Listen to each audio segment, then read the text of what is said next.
If you're talking about the metrics instead of talking about the business, you're doing it wrong. I feel like there's a pipeline crisis. Everybody's got insufficient coverage. We're spending almost $2 of sales and marketing to get $1 of new ARR as a B2B SaaS company. To me, there's no substitute for hard work. Next year, organic search traffic will go down by 30% and paid search traffic will go down by 15%. You can't have sales pulling rabbits out of hat every quarter because eventually, as I told my board once, I ran out of rabbits. The faster growing companies actually are spending more on brand than on demand. Branding is marketing without a call to action. Content is becoming so critical to how you show up and the answer engines. Let's just see if we have the same definition of Marketing CAC because this could be our first full official fight. What SaaS performance metrics does your board care about? I think one of the more destructive metrics out there is annual pipe gen targets and rolling 4-quarter pipeline. Do you try to be as free flow and conversational as possible? Yep. And so that's why Sam's like, hey, should we just turn this on? So now... Yeah, that's cool. We can do that. All right, you're cool. All right, let's go. Ray, you've got the script, right? Just kidding. Just teasing the guys. Oh, and we got it on recording. There we go. So that was a perfect lead-in, Dave. See, you're getting better at this. There we go. And I've got it memorized, and I passed the test you sent me. Very nice. Very nice. I love it. From ABM to PLG, from Medic to MedPick, the world of business is constantly evolving. We'll cover the who, what, where, when, why, and most importantly, how you get the transaction. I'm Matt Amundson, and he's Craig Rosenberg. Let's get started. All right, everyone. So by the way, this is Ray Rike's a two-timer now, right? The two-time club. Yeah, Sam, you should do an image for social on repeat guests and their numbers, because I think Albro's at like 6, and then we have a whole bunch of people at 2. So Ray will have to come back on and take second place. So today we have actually we have Ray coming back, who is, in my opinion, the current master of go-to-market metrics, with his partner in crime, podcast partner and business partner in crime, Dave Kellogg, who is a idol of me and Matt's in terms of marketing thought leadership, and he's one of the guys that keeps it real in the stuff that he writes and presents. See, Dave, we knew more about you than you thought we knew. Yeah, man, like really hard-hitting stuff. And so when we reached back out to Ray to get him back on, he's like, well, what about this? What if I got Dave Kellogg to come on? And so now we have essentially a very special episode of Ray Rike and Dave Kellogg to come on and likely dazzle us with metrics and what you should go do about it. So thank you guys for coming on. Thanks for having us. This is our first appearance as the Metrics Brothers, by the way. So we've never appeared we did one live presentation, but it's our first podcast appearance. Nice. Yeah, and just to plug that, that's the SaaS Talk with the Metrics Brothers podcast. Got to listen to it. Yeah, like and subscribe. I just got to give you guys credit for guys who are OGs in the business. Metrics Brothers is edgy name. I love that. I do like that. And we bicker like brothers, too, right? As you will see. By the way, if you don't bicker, then we got a problem. Yeah. I'll blame Matt. Yeah. By the way, Dave is the big brother. I'm the little brother. Oh. Is this a ageism comment? No, nothing to be. Could be heightism, although right. Ray's a pretty tall guy, so I don't know. I got you by an inch. Ray is tall. So we had Ray on the podcast, and then I met him in person for the first time, and I was like, geez, you're tall. He's a big, scary metrics geek. Yeah, exactly. Yeah. And then Craig told me his son is a monster, so I was like, oh, man. Yeah, Troy's 6'8". Jeez. Yeah. No. Wow. Yeah, my 13-year-old just pulled up in a size 14.5 shoe, so I'm expecting that he's going to be pretty tall as well. It's awesome. All right, so now that we've talked about height, let's get going. So we got a lot to talk about here, so we'll move from the beginning chit-chat we normally do and straight into asking the Metrics Brothers our key question, which is what if for you guys, if you had to talk about the 1 to 3 things that organizations, go-to-market organizations need to be thinking about and doing today in today's environment, what would those things be? And we will add in parens, please get in an argument live on this show. Yeah. And if you don't, we will blame Matt Amundson, who's the co-host. We might be all argued out. We've had plenty of arguments this week, so I don't know, Ray. Do we get a couple more in us? Yeah, amazing. We're not going to talk about AEO versus GEO, are we, Dave? We'll get there. Let me start though, Ray, because I want to start at a super high level. Because you said 1 to 3 things people should be thinking about. And the first one to me is going to be kind of drain the metrics swamp. And I don't actually know if Ray has a lot of experience with this, but when I go into companies, I will often go to a meeting that looks something like this. There's 8 marketing people, a few finance people, some ops people, a lot of very quantitative people. And there's a lot of tools open, and there's a lot of dashboards up, and there's a lot of screen clips. And everyone's having kind of parallel independent conversations, and none of the data's footing. And you're saying the SDRs generated this many opties last week, and somebody else has a completely different number. And it's kind of what I consider to be kind of screen clip dashboard hell. And that, to me, that's the first thing I think people should do, right? The first step in any problem is being aware of it. If you're attending that meeting, you got to break the cycle. Do you like those meetings, Ray? I was going to say, but yeah, the Metrics brothers coming in hot on the metrics, the overwhelming metrics problem. Anyway, Ray, go ahead. Let me hear what you got to say on that. I would definitely, when I do these SaaS metrics assessments and benchmarking reviews, one of the big things I make sure I do, I always talk to the head of marketing, the head of sales, and the head of customer success independently, and also the CFO. And what I find is a little bit like you, Dave. They bring up all their metrics. They talk about how well they're doing. Head of marketing is like, hey, here's the pipeline I generated. Here's the number of MQLs. Here's my conversion rate. But here's what sales isn't doing. I cannot tell you how many times I still see that bifurcation when I get them in separate rooms. Mm-hmm. Different metrics, different dashboards, different motivations and goals. So I still see that going on, Dave. Yeah, and one person's tracking new ARR pipeline, the other one's tracking new logo pipeline, and that's the thing, I think. So the first thing I want to say is too much of a good thing, right? Like we've got too many people with too many tools with too many metrics, and if you want to run a business, somehow we need to reconcile all that. So that's the first thing I think people should think about is you gotta, if you're going to these meetings, basically, here's the symptom I use. If you're talking about the metrics instead of talking about the business, you're doing it wrong. Yeah. Well, as an operator who sits in meetings like this, and this was one of the first, I'm 8 months into the job that I'm currently in. This is one of the first things I was trying to clean up. And in a lot of cases, it just had to do with, getting everybody aligned on like a sort of go-to-market dashboard, as opposed to like, hey, marketing has a dashboard, sales has a dashboard, CS has a dashboard, finance has a dashboard. Let's all agree on one sort of universal GTM dashboard. That was my solution. It was painful. It took a long time. It's probably not the best strategy. So for you guys, when you're working with companies and you find that they're in a situation like this, how are you coaching them out of it? And what steps are they taking to get out of it? Ray, you want to go first or want me? Why don't you go first, and I'll piggyback. All right. Ray needs to think about his answer. I know. This is how we work. This is how we roll. Metrics brothers. I'll buy time. So I used to have a guy, I'd go on sales calls with him, and when somebody asked me a question I didn't know the answer to, I'd look at him and say, go buy me time. And I'd have him talk for a while, and I could think of a really good answer and then come back with it. So look, I like your approach. To me, there's no substitute for hard work. The only thing I know to do is we need to sit down and agree on what we're going to look at in the meeting. And we all have to understand it, and we have to agree on it.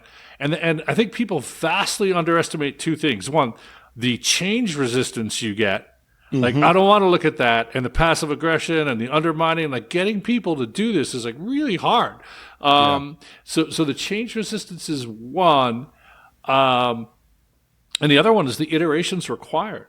Like people think they can do that. Hey, next week, can we fix the marketing dashboard or the CEO? And say, no, it's going to take months. And every time we have a meeting, we're going to discover a new problem, right? And it's going to be, we might be 8 weeks into this and found another one, and we got to fix it. But we got to change the dashboard. And to me, it's a commitment. The commitment is actually to the dashboard or the template. I like to do it in templates, but just Excel sheets. But because I like numbers, not charts. But it doesn't matter. Whatever you like, put it up in front of the team, and we all agree that we're going to keep grinding at it until it's perfect. And then one day we're going to find ourselves in a meeting where we're talking super fluently about the business, and we're never talking about the metrics. And we need to actually go back and celebrate that moment and go, oh my God, we did it. We got here, right? Because we're not fighting about how this is calculated or what this means, or does this include big deals or not, or all those, corrections people do. Did I get you enough time, Ray? You in? You did. And it's funny, even though I thought about it, I'm going to say exactly what I would have said up front. And that is, when I go into an engagement, the first thing I always do is saying one of my key deliverables is going to be a SaaS performance metrics framework. And Dave and I have talked about this, and I don't know if we're 100% in alignment, but I asked the CEO and CFO, does everyone know what are the top financial metrics that you're reporting to the board and are your kind of corporate measurable goals? And what SaaS performance metrics does your board care about and you're presenting to them? Is it net revenue retention? Is it CAC payback period? Is it whatever, right? And then once we get that, we sit down with the go-to-market leaders and say, okay, let's talk about your measurable goals and how are they directly aligned? I use the word causal to those performance metrics being reported to the board. Yeah. So I try to cascade this SaaS performance metrics framework from the CEO, CFO to the go-to-market leaders, and then I take it one layer down. Because a lot of these metrics I talk about are lagging indicators. They're the outcome, but it's the input metrics that the operational leaders really need to understand. How does your pipeline generated and your pipeline coverage ratio going to impact your new ARR? Yeah. Well, and we'll talk a lot more about that, but that's what I do. Yeah, I think that's a really smart point, Ray. I mean, I can't tell you how many times I've been in smaller organizations that, they sort of look at metrics that they want to look at. And then when it comes time for the board meeting, they're like, oh, I got to put together these metrics for the board meeting. In reality, those are the metrics you should be looking at a weekly basis, because you can't show up to your, hey, let's craft the board deck together meeting 3 weeks before your board meeting and say, oh shit, the one thing that we forgot to think about over the course of the last 10 weeks was these metrics that we showed at the last board meeting, right? Like, That's a really nice cheat code for what should we talk about and discuss as a weekly ELT is what we're probably going to end up presenting at the board meeting anyways. Yeah, I like the reverse. Look, I sit on a bunch of boards, so I like the idea of starting with the board in mind and the key company performance metrics. I'm slightly less sanguine on the cascading idea. I like it conceptually, where it's like, hey, how does what we're doing tie to what matters at the level above us? I don't like it as a religion. And I first noticed this with cascading goals, like when, OKRs got big, everyone's like cascade OKRs through the whole organization. And sometimes it's just really hard to link them. And something might be important to marketing. Like my favorite example of a cascading OKR was I had an OKR for the team to improve copywriting. Right. And it's very hard for me to link that. I suppose I could make some tenuous link, but I just thought we were putting out bad copy and I wanted to have better copy. And the executive marketing C-level team agreed, the marketing exec team agreed. So I like cascading, but not as a religion. I think it's really important to remember, but because you find all these tenuous links and I don't buy that. Yeah. I think that's good to remember. By the way, the one other thing I noticed, in my travels at Topo was like, we always went in and everyone was arguing over the metrics. But then there was a second issue on the go-to-market metrics, more so than the top-level sort of SaaS metrics, was we had to decide where the data was going to come from together.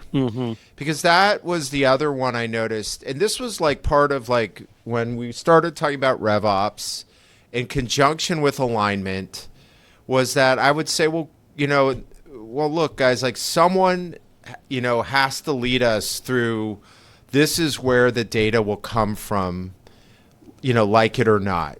Because the other thing I would see is sales would bring in their data against the same numbers and say they would go, and I would go and view a meeting, which was, let's say, an hour, and they spent the whole time on the validity of the data, right? So, and that's just not productive. And it goes back to what Dave said before, is if we're talking about the metrics and not about the business, then we got a problem. Mm-hmm. So they had sort of said, well, here's what you're going to look at. I want to mention one other one, which is when it comes to the go-to-market metrics, one of the things, the other thing that was happening at the time during Topo was ABM, account-based. Sure. And there was there was this movement to look at metrics differently, like in particular, like MQLs versus just pipeline. And marketing was in, but they didn't tell anybody else. Like I even today I'll go in and it's like, we're looking at something, it's like, well, look, like, that's great, but like this is a sell job to the board, to the executive team, to the sales, to CS. It was just another example of the sort of metrics misalignment. That one's a little different than where it's from. The where it's from was, like, to me, that second fight that was not productive in tech companies. And that was one of the reasons why I was like, RevOps can't be glorified sales ops if they're going to be, they should be looking at all the metrics and workflow across the customer life cycle and bringing those things to the table. And it's like, if they're just representing sales, we're just going to be in another fight right in the room. So that, I would just add that to the conversation. Yeah, I think it's a super important point. Because part of that process of getting out of the swamp of talking about the metrics instead of the business, it's not just the definitions of the metrics, right? It's what they mean. It's also where the data come from, right? To your point, huge believer in top-down leadership there, just saying, we're going to agree on the one truth and we're going to pull it from here, and that's the truth. And if that system's wrong, fix that system. The other piece of dogma I have is no corrections. Like, one of the things that drives me nuts is when people go, well, if we didn't have that really big deal in the pipeline would be really small. Or if we did, or even if we close it, if we didn't close that really big deal last year, we would have missed the numbers. But it's like, well, we did close the deal and I hit the numbers, right? So now I understand it messes up your pipeline analysis if you've got big lumpy deals, but let's not correct for that in some arbitrary way. But if we need to, let's segment by deal size in our pipeline analytics, right? But there's no corrections. There's no one time, the system says this, but I dropped it in a spreadsheet and cut it differently, right? And that happens a ton in these meetings. So we need to kind of institutionalize those corrections, if you will, and make them process, not correction. Yeah. One of the things I wanted to do, Dave, I know you and I have talked about this a lot, and that is how important pipeline generation is and some of the pipeline performance. Don't know if you wanted to talk a little bit about kind of those metrics and perspectives you have on the godly pipeline. Sure. I mean, look, we kind of backed into it there by using pipeline as an example, but why not? One of the other things I think people should be thinking about. So the first one was just please, step one, drain your metric swamp, right? Step two, I think the biggest thing people I'm working with mine right now is pipeline. I feel like there's a pipeline crisis. Like, everybody's got insufficient coverage. And my thing is, marketing's job is to give sales a chance to make the number. And how do we give sales a chance to make the number? By giving them sufficient pipeline. Sales' job to go given sufficient pipeline, go make the number, right? But if you don't have sufficient pipeline, maybe you can pull a rabbit out of a hat with a big deal or accelerating, but it's hard. You can't have sales pulling rabbits out of hats every quarter, because eventually, as I told my board once, I ran out of rabbits, right? Like, you can't do it. So how do we deal with this situation? Because we got a lot of things driving it, right? We have budget pressure. We've been slashing sales and marketing budgets. We're just trying to kind of slash them faster than ARR growth is shrinking. That's been the pattern for the last couple of years. Hasn't been super successful. It's resulted in a lot of pipeline shortages. Two, we have the whole search traffic thing that your last week's guest talked about, how AI and other forms of search traffic front running, right, is reducing traffics to underlying websites and publishers. Well, we have AI eating the budget, so there's fewer shoppers out there, a point Ray likes to raise. So I think we're in a pipeline crisis. Ray, what do you think? Oh, I totally agree. And, sometimes I go down the metrics in benchmark rat hole, but Avinash Kushik, who I really like, he was the chief kind of analytics evangelist at Google for many years, and then the chief digital marketing evangelist. And he's got a weekly newsletter. And what he put out today, and it just came out today, that he predicts next year that organic search traffic will go down by 30%. And paid search traffic will go down by 15%. And that's on top of some of the negative impact we've already seen. Yeah, it's already off 30%, right?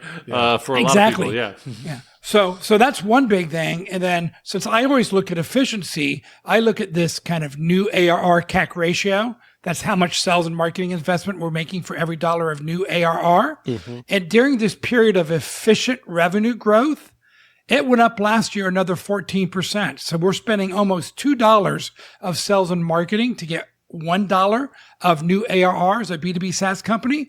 So whatever we're doing, and Dave's more of the expert on process, and I love the metrics, it's not more efficient, it's less efficient. And the question is not only why, but then what to do. Mm-hmm. Yeah. So I think we can agree we're in this crisis. I think there's a lot of different data points about basically sales and marketing inefficiency. Ray's got the one about CAC ratios going up, I think from $176 to $2. Altimeter, Jermaine Ball published CAC payback periods. I think the median is now 57 months, which is mind-bogglingly long for a CAC payback period, right? Nearly 6 years to recoup your... Hold on, let me pick myself up off the floor. That's the correct response to that number, by the way, right? Yeah. If I do want to double-click on that just for a second, Dave, though, because that's for public companies, and the way they CAC payback period is a little bit different. True. Right. They use sales and marketing expenses for a quarter divided by net new ARR, which includes downsells, churn and upsells and new. So it's a little bit different, but it's still terrible. Because if you look at that, like 3+ months ago, it was like, I think it was like 28 or something. And a couple of years ago, it was in the low 20s, right? Back around 2020. So it's more than doubled to get where it is today. So we're seeing out of a massive drop in sales and marketing efficiency. And I guess, I think we know why, right? It's the budget pressure. It's a search traffic crisis. It's AI eating the budget. I guess the question, Ray, I know we can talk about how to measure it, Ray, or we can talk about what you want to do about it. Where do you want to go? Let's go with what to do about it. I think that's what the audience is going to really love. Yeah. Okay, go for that, Ray. Then I know you have some thoughts on that. Okay. So, and I'm not going to do some of the standard SDRs need to be more tailored research and personalized outreach using AI. Oh, well, thank the good Lord, Ray. Jesus Christ. I've never heard that before, Ray. Yeah. Oh, wait a minute. I just got paid $100 to say that by Clay.ai. Yeah, An angel got its wings because you said SDRs need to do research. There you go. Yeah. So here's some macro level things that I'm recommending, and I must admit that my clients in the first 6 months don't see a lot of short-term return, but it's still people who do it for 4 quarters in a row are seeing it. Number one, invest more in brand building, in non-direct demand gen budgets. Things like have more original research, invest more in events that are personalized for your economic buyer, executive dinners, roundtables, etc. In fact, in Benchmarker, if you guys know Omar, and he's been doing for the last 3 years just real deep marketing benchmarks, like he'll show that the faster growing companies actually are spending more on brand than on demand. And the data, and we can definitely share the links, but the data's out there. So I'm like, wow. But the CFOs are saying, how do I really measure the effectiveness of brand investments? And one of the things we talk about is you're going to see an increase in the number of opportunities from inbound hand raisers. And then you got to track how quickly do they close, what's the ACV of those, and what's your run rate compared to those from your targeted outbound. So that's one of the things I recommend, Dave. And then the last thing I'll say on that, if you listen to all these AEO experts, right, and that's kind of a non-existent today because we're all learning, right? Yeah. Content is becoming so critical to how you show up and the answer engines because they'll look at 50 different sources and they don't put 50 links. They pick the top 2 or 3, and that's what's in the response, right? Yeah. So you've got to have your content distributed widely, and it's got to be novel and unique. It can't just be more same old pontification. Do more research as an SDR. I agree. I think the one thing that is very true for content that AI or LLMs like to pick up is use case specific content. And part of that has to do with the way people prompt AI versus the way they search with Google, right? We talked about this a couple episodes back, which is like if you're looking for, marketing automation, like, hey, I go to Google and I say, what are the top 3 marketing automation vendors, or best marketing automation vendor for B2B SaaS company? You don't go into ChatGPT or Anthropic or Perplexity and use terminology like that. Generally speaking, you'll go in and prompt it and say, hey, I have a problem that looks like this. I want to solve it. Can you recommend technology that's best? Can you recommend 2 or 3 vendors that would be that could help me solve this problem? And so generally they then are going out and they're looking for content that's use case specific that can match to the prompt that's been entered by the user, as opposed to, like a search query that we used to use when we were using Google more frequently. Yeah, so I think frequently asked question format works pretty well for that too. They feed well into answer engines or generative engines. But one of the ways this is an emerging field, by the way, is we don't know what to call it. Ray likes to call it AEO. I call it GEO or LLMO, right? I don't know what you guys call it, but it's definitely an emerging field. And there's plenty out there written on it. I think one of the better ironies here is that one of the best GEO strategies is PR, right? Because the references in authoritative media, brand references in authoritative media are very important. So go get that article in Forbes, get that article in Fast Company. I mean, this is a huge turnaround for PR, right? Because PR basically kind of fell off a cliff for 20 years. And all of a sudden, if you say, well, how can I improve my ChatGPT inclusion? The answer is basically go get some top line PR in major media. Yep. Yeah. And even some of the social networks you wouldn't think of great B2B marketing channels before, Reddit. Some of the LLMs love Reddit commentary, right? So the more you can moderate certain boards, the better off you are. Yeah. And the other thing I'd say, just in terms of what to do about it, I'm going to try. So Ray said, more brand spend, which I think includes a lot of things, including the PR I was talking about, as well as others. Obviously, proprietary content. Going with that first-party audience, building your own audience, right? So your own newsletter, your own podcast. I think answer engine optimization, important. I think this is more of a meta answer, but I do think it's important joining a marketing community because marketing is changing so quickly right now. Like just this morning, I saw that LinkedIn thought leader ads are apparently on fire. So your CEO posts something and then you go double down on it, right? If it's starting to work and it feels good, you run a promotion on it. I don't know if they're working right now. Let's assume that person was correct, but will they still be red hot 6 months from now? Probably not. Right? So I think stuff is changing so fast that I would want to be in a community of marketers. I'm a member of Exit 5. I don't know what communities you guys are in. But just trying to talk to people on the ground in the trenches on like what's working like right now. All right. I was going to say something, but you guys need to keep talking because I think I have the data Dave's talking about. So give me a moment while you guys keep going. Right. Actually, let me prompt. Can I prompt you guys? Yeah. We talked about prompting. Let's prompt. Rosenberg is a prompt engineer now. Keywords. Just give us 3 keywords. I was going to say, wait, people ask use cases because I just went on buying a truck and I went, hey, what truck should I buy? So that I'm still doing search. But you didn't say for off-road mudding or anything? Yeah, because normally people would have the use case. Yeah. No, I ended up talking to it. I'm learning. But I still think. So my issue is I've believed for even this has been years actually. I think when Matt and I first started sort of he was an EIR here for 3 years ago, and it was like the realization that brand was critically important. Was obvious then. And I guess it's always been, but we did forget about it because we were able to just send out emails and get 1,000 people to a webinar. Yeah. But I still don't know. I I mean, we've said some things here, but if we could put it in some coherent playbook here for a brand, because I just that is a big word. So it's like you did a billboard on 101. I'm working on brand. You know what I mean? I think we've said some things. Like I do think new media, like podcasts, etc., getting but is it we're in a new world? So if I went and read David Ogilvy, is that what I'm trying to do here? I just want to make sure, when we dig in here and we talk about brand, that we know what we need to talk about here, especially in this environment. So I'll throw that to you while I go search for Dave's data point.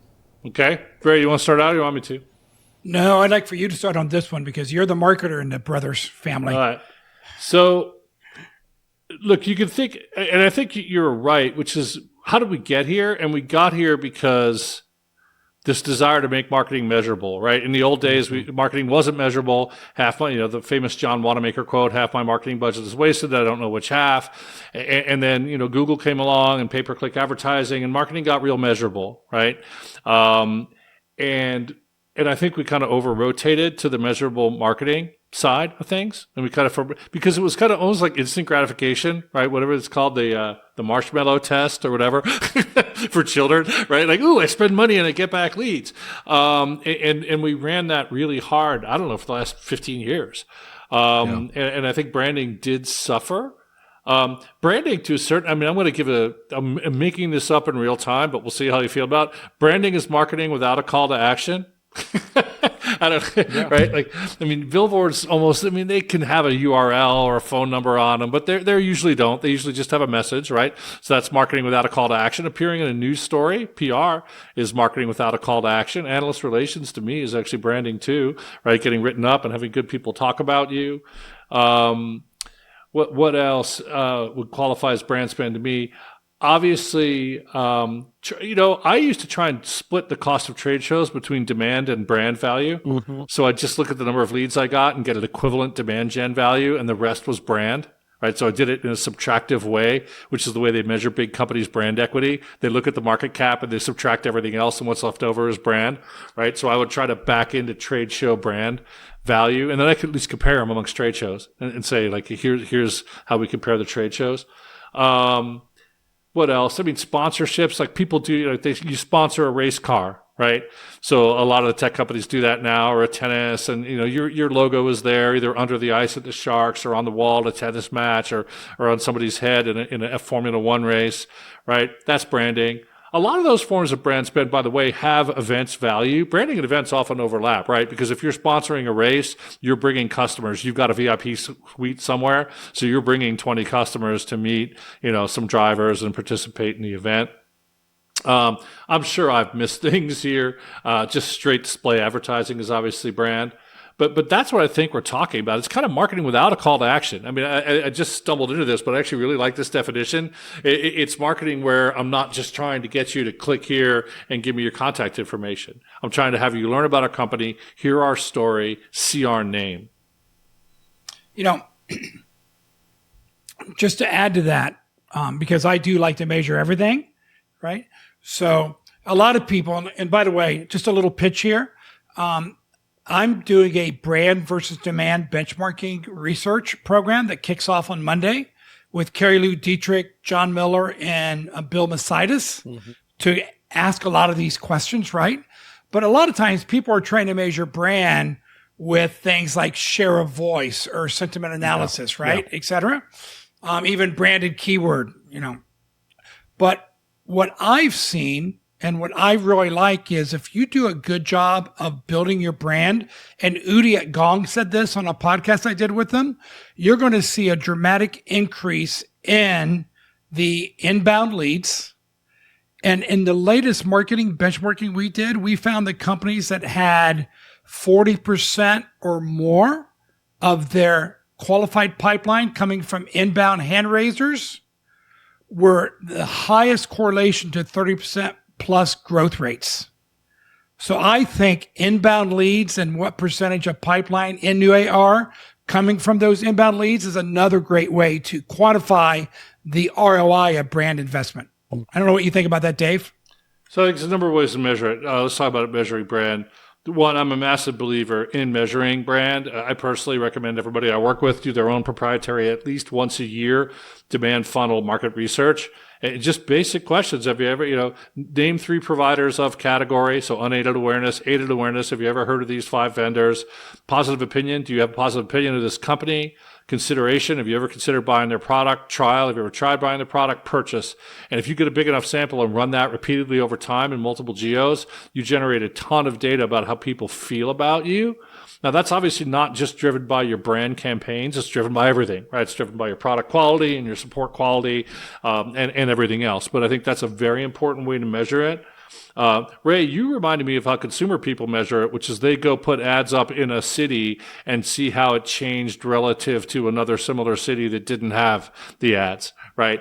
So you can do that. That's how consumer does it. So you're kind of getting the indirect effect with a control group in effect, right? Mm-hmm. Just saying, hey, we're going to put we're going to put ads on New York City buses and see how much it does an uplift relative to either New York City before, which isn't great, or to another similar city that didn't have the bus ads.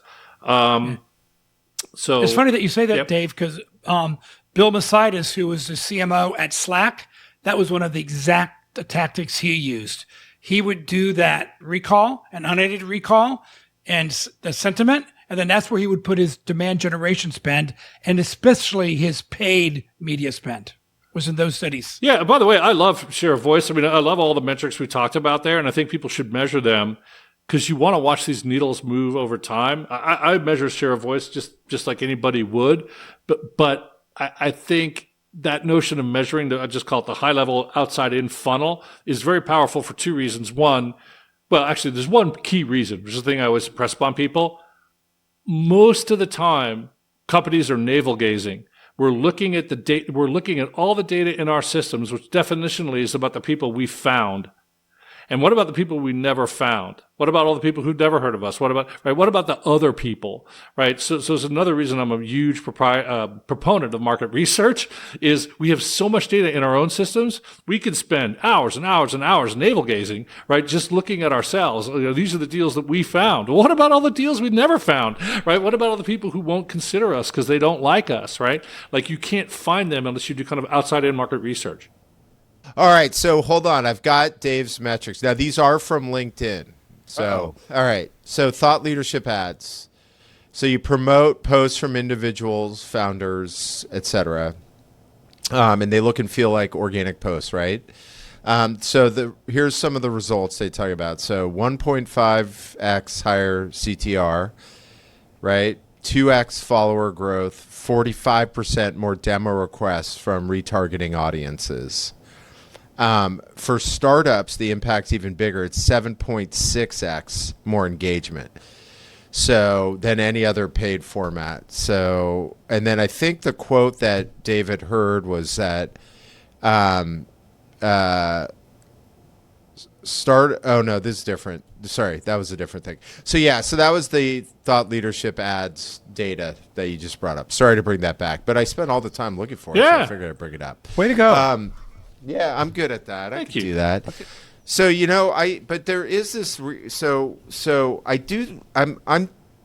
good with the inbound, the inbound hand raiser or inbound demos, as like one of the things. In my opinion, like if you're doing well on brand, then they're coming to you. And I don't know, and I think that's the whole point that we're trying to make here, right?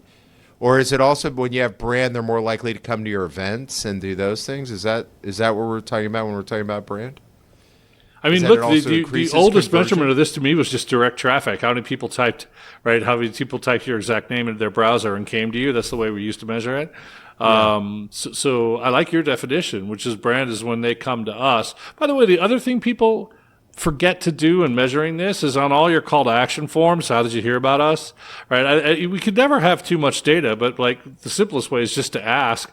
So I like complementing all these other measures with that one. Yeah. You know what CAC is really saying? He believes in self-attribution, but attribution I'm not so sure of. On our inbound, on our demo request forms, we have an optional. You can, how'd you hear about us? Very old school restaurant style or whatever. I think it's fantastic. Because we know how hard the actual attribution problem is. I would love to know how they think they heard of us. Yeah, the last two that came inbound for us were one was Perplexity and the other was ChatGPT. So my other favorite button. Wow. This is an older one. I don't know if it still works, but I always used to put I want to talk to a salesperson, right? And if anybody checks that button, God bless, they're going to be an opportunity. I know that, right? Because everyone's like, no one's ever going to check that button. But think of the people who do. Oh, man. Beautiful thing. I love that. I would just say the other thing, and I do have kind of two customer stories here where they invested more in brand and they increased the number of inbound hand raisers. Okay. I love their that. actual marketing CAC ratio, and marketing CAC ratio for me, I measured as your marketing investment over pipeline generated in dollars. And I also do it as sales and marketing over new ARR from inbound hand raisers. It went up by 22% in 3 quarters. When I said went up, it improved. Yeah. That marketing CAC ratio goes down. That means it improves. Right. So I also think ultimately you're going to see a much lower marketing CAC ratio with well-executed, successful brand investments. Do you guys want to talk about how we measure this stuff? Because or no, I don't know how much time we have. Sure. Yeah. All right. No, we'd love that. So first thing, Ray, let's just see if we have the same definition of marketing CAC, because this could be our first full official fight. There's like 10 minutes left. Could you guys get in a fight? Yeah, we may have now. What are you thinking, Seem Ray? like real brothers. I hope you said sales, not the traditional CAC is sales and marketing expense divided by new ARR. Sometimes it's net new, but let's just say it's new ARR. Usually includes expansion and new logo, both types of new ARR. Ray may differ there, but hopefully all you did, Ray, was just put marketing expense over that, or did you do something else? Yeah, I have 2 versions. Uh-oh. Yes, I do marketing expense over new ARR generated. And that would be the correct version. Okay. Right. And then I do one which is marketing expenses over qualified pipeline from inbound hand raisers. And the reason I do that is if they're investing more in brand and more in non-direct demand capture type initiatives, how do you measure it? So that's how I do it. Yeah, I just wouldn't call it a CAC ratio. It's an interesting metric. It's not a CAC ratio in any way, shape, or form, Brother Ray, but it's a good ratio. I thought you were headed to kind of a pipe to spend. That's where I thought you were going, which is one of my favorite metrics, which is just pipeline generated divided by demand gen spent. That is a lovely, simple metric, and there's only one metric I like better than that. But back to you, Ray. But Dave, I think it's really important.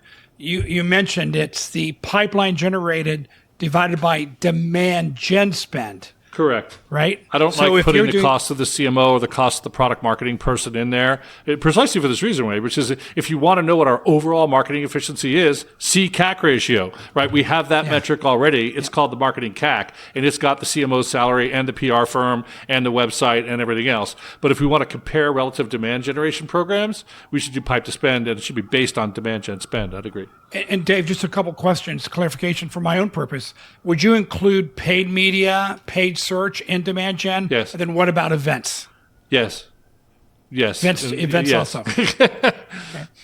What I wouldn't include, and this one's more controversial, is the demand gen people's salary. I wouldn't do that. I look at it as a variable expense. I'm trying to compare the relative efficiency of an incremental dollar.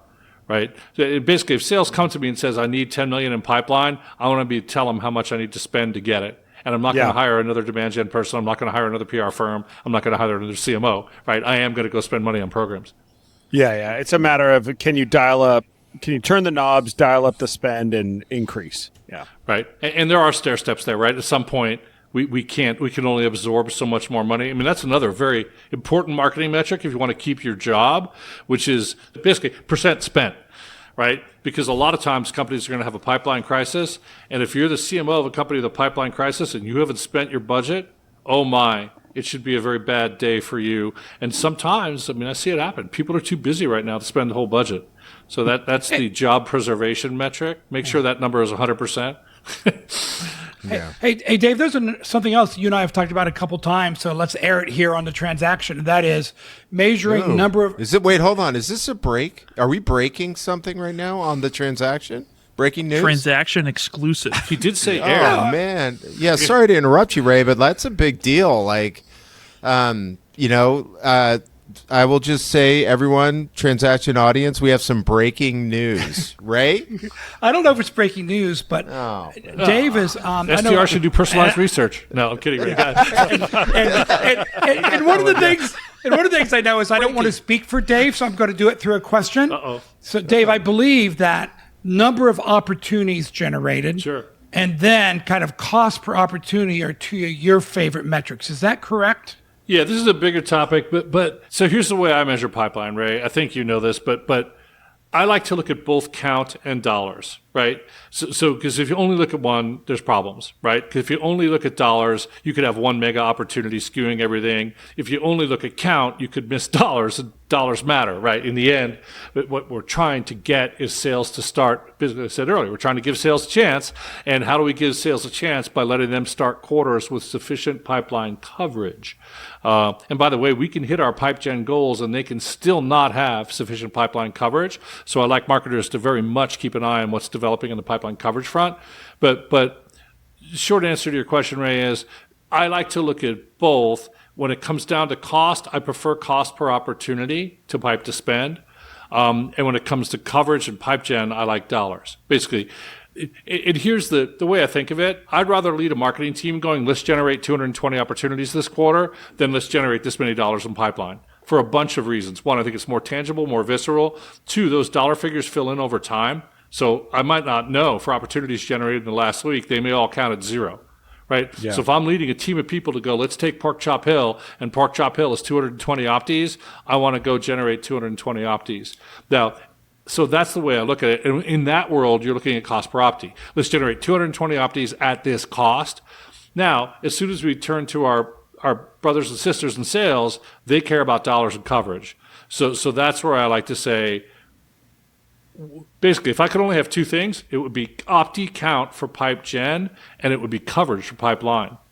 Because I don't actually care if I hit my pipe gen target. If I really care about sales making their number, the only thing I care about is did sales start with sufficient coverage. And I don't care if alliances came up short or SDRs came up short. I want to watch that number and be working all quarter to try and make sure we land in the right place. Thank you for doing that. And by the way, I've come around to Dave's way of thinking. I really like that simplification of how many qualified opportunities we need to generate.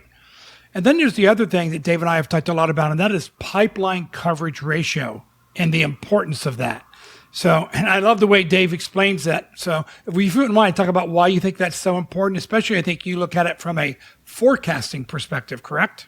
Yeah, I mean, look, if you care, here's the way I say it. If you care about marketing, you care about pipe gen. And most of the companies I work with, and Ray has data on this, but they care about pipe gen. Like if I say, what's your number one metric? Pipe gen dollars. And I understand why they think that way. It's not entirely wrong, but we have to understand it's parochial, right? What's parochial about it? First, marketing's not the only pipe gen source. Right, we have alliances, we have AE outbound, we have SDR outbound, you have PLG, you have community, right? You've got a lot of different sources out there. So it's parochial in that way. I'm only looking at marketing. And it's parochial in the sense that if we want sales to make their number, the only way that happens is if they start with sufficient coverage. So I do encourage CMOs to forecast starting coverage. It's actually very hard to do that. So I only say you should do it 3 times a quarter, because if you do it every week, it's hard. but I think in weeks 3, 6, and 9, you should make an official forecast for all sources. So it means you need to have a pipeline model that models across all the pipe gen sources. It means you need to talk to the owners of the other sources to know how they're doing. How are things shaping up in SDR land? Oh, shoot, 5 guys quit. We're going to be short. Oh, that's not going to be good for coverage, right? How's alliances going? Oh, we hooked into some amazing new partnership. Fantastic, right? So it means they need to look across the sources, do a lot of math, and say, I think we're going to start next quarter with only 2.3x coverage. And do that when it's early enough to do something about it. If you tell me that in week 12, I can't do much about it. If you tell me that in week 1 or week 3, there's, actions can be taken. So that I think the best CMOs do that. And the other thing, it's so important, and I can't believe that not all companies do this, but have a good definition for historical looking at your pipeline coverage ratio. What stage does it start at? Stage 2 opties versus stage 1, right? To me, that's one very important thing. And number 2, that it's commonly measured between sales and marketing. Because sometimes I've seen sales say, well, I really kind of think it's stage 3. So here's what I think the pipeline coverage ratio needs to be. And it's not going to help marketing at all. And then Dave, the other thing, and this is very important to me, and that is timing. Is pipeline coverage ratio for those deals that you have projected to close in that current quarter? Yeah, you may have noticed I do this automatically now, and I forget that not everybody does. But to me, I detest. So what's my least favorite SaaS metric? Rolling 4-quarter pipeline. Why? Because I don't have rolling 4-quarter sales targets, right? I have quarterly sales targets that I need to hit. I live and die by quarters if I'm CEO. So I don't care about rolling 4-quarter or anything. I want to know quarter by quarter, am I going to start with giving sales a chance to hit the number? So yeah, Ray, when I talk about pipeline, I'm automatically quarterizing it. I'm saying, what's my this quarter coverage? What's my next quarter coverage? I might look at all quarters, but I won't use a coverage ratio there. But I will go out quarter by quarter for as many quarters as I look at to look at coverage ratios, because I think one of the more destructive metrics out there is annual pipe gen targets and rolling 4-quarter pipeline. Because if the rolling 4-quarter pipeline can be great, but it's all 4 quarters, it's like Tantalus. He was punished. Can't remember what he did, but he got punished by the gods, and he was neck deep in water, and he had fruit right above him. And every time he went down to drink the water, it would disappear. And every time he tried to grab the fruit, it would disappear. And that's the way I feel about rolling 4-quarter pipeline. Like, it's always out there, but I just can't grab it. Right. And I would also flip that to make sure that everyone knows their in-quarter pipeline. That ends in a close. Because if you have less than a 90-day sales cycle, right, a lot of times you're going to generate 10, 20% of those inbound hand raisers came in week 3 or week 6, and you get it closed by the end of the quarter. So you should at least know historically what type of in-quarter pipeline that results in your AR that you're generating. Yeah, for velocity business, just substitute the word month every time I say quarter, and the system should generally work, because you should be running on a monthly cadence. Tantalus stole Ambrosia from the gods. That's what he got punished for, by the way. I just, that was probably the biggest learning for me, was about Tantalus. Well, and I'm inspired to go listen to Ambrosia after this. So. By the way, isn't Ambrosia defined as a feast fit for the gods? I think so. I mean, food of the sounds gods. like you just read I've that. never liked. No, I didn't. I thought Ambrosia was a beverage. I did not, dude, because someone brought Ambrosia to a party and I didn't like it. Well, And there's they an said, Ambrosia "Oh, this salad. That's Ambrosia salad. It's terrible. It's Food not or great. drink of the gods. Yeah, Ambrosia salad. Yeah, you're right. Ambrosia salad, not good. The other Ambrosia, food and drink of the gods. Presumably it was good. I've never had it, but Yeah, it sounds like it was better. But Dave is a big fan of the Grateful Dead. I liked Ambrosia, which is a 1970s rock band. Yeah, that's what I'm talking about. Oh man! All right. Well, you guys, thank you so much for this. I'm glad this worked out and we were able to do this. This was a blast. These are the kind of things. I mean, we just listen to the Metrics brothers go for it here. I'm going to say a couple things. One is, I'm pretty sure that was not breaking news, Ray. That was false advertising, but that was hugely valuable. Number 2, we will listen to the Metrics brothers for more boxing matches. But you guys, the way you interact is really great. So like you guys set each other up in a sequence. Like a lot of people, when they argue, even if it's for fun, it sends the conversation, it derails it from ending up in a storyline. You guys still manage a really great storyline, and you could tell that in this show. It was great. We just kind of followed along in it. And each sort of section had its own storyline, which was awesome. So I really appreciate that. thanks. Well, thanks for having us. Yeah, really appreciate it. And Dave and I, you should see what it's like when we're talking off camera. Yeah, we'll share the emails with you. That's when the things go off the rails. Okay, I get it. Yeah. All right, And, guys. Well, that's the trick. Yeah, sorry, Matt. Go ahead. I was just going to say, thanks for being on our show, and make sure if you're listening to the show, you're still here. make sure you subscribe to SaaS Talk with the Metrics Brothers. There'll be a link in the description. Awesome. That's right. Well, thanks for having us. All right, guys. Thanks, All right, Matt. Take care. Yeah, you See bet. you, Dave. That's the transaction. See you guys. Thanks for joining us for another episode of The Transaction. Craig and I really appreciate the fact that you've listened all the way to the end. What are you actually doing here? For show notes and other episodes, please visit us at thetransactionpod.com. Like and subscribe on Spotify, Apple Podcasts, or any other place you get your podcast from. Either you have walked away from your podcast device, or this is playing somewhere in the background. Someone in your house would really like for you to shut this off now.